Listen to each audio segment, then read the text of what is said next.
Hello, good morning everyone. September 4 ngayon, Merkules at tag-ulan.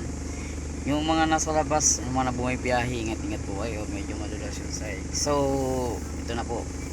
Andito po ako sa Montero. Ang complaint niya po is hindi raw lumalamig yung aircon. Bago dalhin dito sa Diamond, pinatingnan muna nila sa ibang Mitsubishi. Tapos ang ginawa daw sa nang nag-aircon doon sa Mitsubishi is binaba daw yung evaporator ni Lictis. Wala raw silang nakitang leak. So inobserbahan ng may-ari. Pagdating sa nung inobserbahan ng may-ari, nawawala-wala raw yung aircon. So dinala dito sa Diamond para kung ano yung naging problema ng aircon niya. So binaba ko yung evaporator, nilinis kasi sobrang kapal ng dumi kasi na-stuck daw to nilinis namin, tapos niligtis. Wala naman kaming din nakitang niligtis. So may napansin ako, yung expansion valve niya luma sa dryer.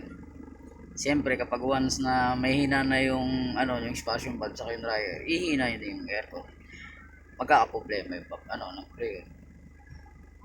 Kaya ginawa, pinalitan yung lumang expansion valve sa yung dryer. Tapos na-flashing namin yung system, medyo madumi na rin. Tapos kinabit ulit, binuo at nilagyan na ng niligtis din ng mga system din. Wala naman kami nakitang leak, pinalitan na namin lahat ng mga o-ring. Tapos kinarga na, binacuum namin, inobserbahan, nilagyan ng preon, inobserbahan namin. So ang yung pagkarga namin ng preon, ito na, lumalamig na siya ngayon, nagmo-moist na yung mga salamin dito. Wala naman kaming nakitang pagbabago ng lamig. So mamaya i-release na to, ilalabas na.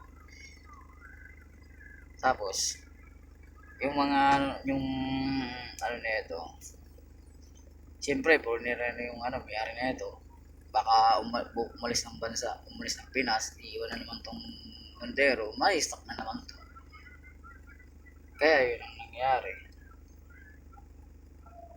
So babay muna at medyo bawal pa ang cellphone dito, medyo make na yan.